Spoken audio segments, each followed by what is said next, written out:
अभी तक नहीं सुना जा रहा है कि कितना घंटा हो गया, क्या करना चाहिए।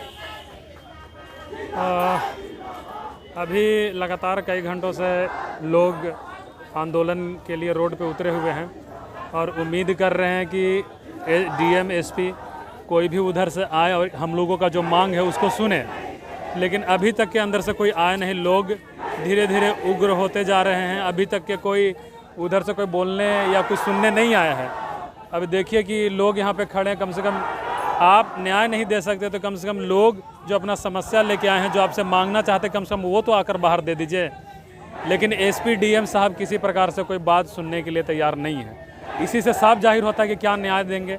इन पर किसका प्रेशर है, किस मंत्री का, किस सांसद का प्रेशर है, विधायक का प्रेशर है कि लोगों को न्याय ना मिले, और अभी तक सुनने नहीं आ रहे हैं। क्या कहा जा सकता है। बहुत दुखद है कि इस प्रकार का घटना औरंगाबाद में ज़िले में हो रही है। बहुत दुखद है।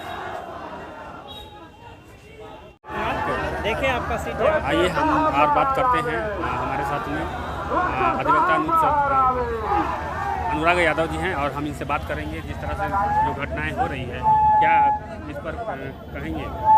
और ये जो दुर्घटनाएं हो रही हैं, सबसे पहले तो घटना कहाँ हो रहा है, घटनाएं हो रही हैं, ये घटनाएं उस दौर को याद करा रही हैं जिसको लोग जंगल राज कहते थे। दरअसल जंगल राज तो उस समय नहीं था। उस समय तो हम समझते हैं कि सामाजिक न्याय के लिए लोग सड़कों पे आते थे, लेकिन आजकल जो जंगल राज है उस निकम्मी सरकार को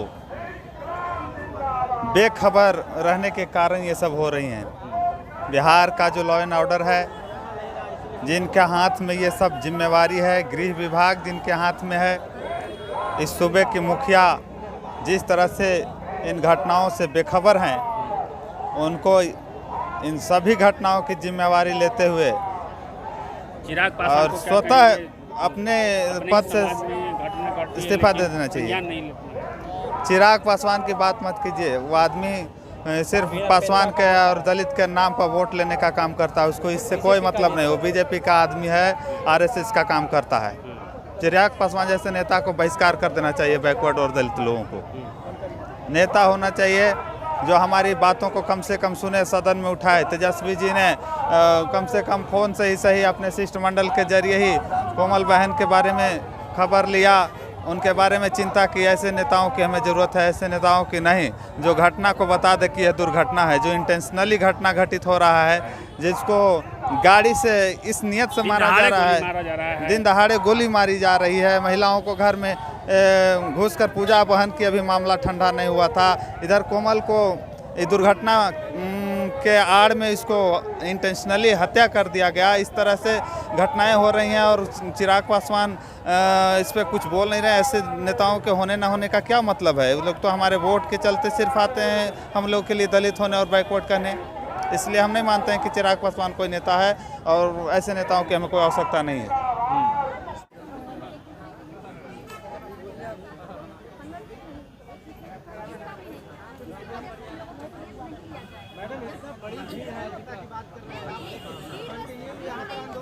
औरंगाबाद में जो घटनाएं घटी है, तो यहाँ के लोग खड़ा होकर के अपने हक की लड़ाई लड़ रहे हैं, लेकिन फिर भी न्याय नहीं मिल पा रहा है। भीड़ होने से अगर होता सब कुछ तो भीड़ ही रहनी ना। एकता बहुत बड़ी चीज़ है। आप अलग हो जाओगे, मैं अलग हो जाऊंगी, ये चीज़ बिल्कुल नहीं होता है। अभी हमें एकता से खड़े होना पड़ेगा, आवाज उठाना पड़ेगा। इन मुद्दों पे बहुजन समाज एकजुट देखते रहा है, आज भी दिखाई दे रहा है, तब पे इतना लोग आए हैं। मैडम बिल्कुल आए हैं। तो 3 दिन से क्या दिखा आपको, क्या दिखा। अगर सब लोग आए अलग अलग होके कोई फायदा नहीं है। मेरा कहने का मतलब एकता का मतलब क्या होता है, बस बहुजन समाज। अगर हम लोग किसी की बहन बेटी, सबकी बहन बेटी एक है, बस बहुजन समाज की बहन बेटी एक नहीं है, सारी समाज की बहन बेटी एक होनी चाहिए। तो क्या कहेंगे अगर चिराग पासवान जी चाह जाए तो क्या लगता है कोई बड़ा काम है क्या? चिराग पासवान जी अगर चाह जाए तो चुटकी में ये समस्या का समाधान हो सकता है। तो मैं इनसे यही पूछना चाहूंगी, अगर आप कहीं पे भी बैठ के ये लाइव देख रहे हैं या फिर टेलीकास्ट देख रहे होंगे तो आपसे निवेदन है, कृपया करके आप अपना फायदा जो दिखा रहे हैं अपने हमारे समाज के साथ वोट लेके, वो फायदा मत उठाइए और बहन लोगों के साथ में जो भी हुआ है उसके लिए न्याय के लिए आगे आइए। आपका ये खून बहुत मायने रखता है हमारे लिए, आप एक फोन भी कर सकते हैं और यहाँ पे बहुत कुछ समाधान हो सकता है। बिहार में लगातार दलितों को टारगेट किया जा रहा है, क्या वजह हो सकती है परिधि? टारगेट इसलिए किया जा रहा है कि बहुत आगे बढ़ जा रहे हैं, शायद हम सब बहुत आगे बढ़ जा रहे हैं। आप देख रहे हैं कि हमारी बहन बेटियां बाहर निकल रही हैं। आज मैं भी यहाँ आपके सामने में खड़ी हूँ, आप लोगों के बीच की ही बहन बेटी हूँ, तो जाहिर सी बात है हम आगे बढ़ रहे हैं, तो हम लोगों को आगे बढ़ने नहीं दिए जाने की वजह से आज ऐसा हो रहा है। बिल्कुल। कब तक इस लड़ाई लड़ेंगे आप इन लोगों की? मैं आज आई हूँ, जाहिर सी बात है लड़ने के लिए आई हूँ, अब जब तक चलेगा तब तक लड़ूंगी, जब तक न्याय न मिल जाए।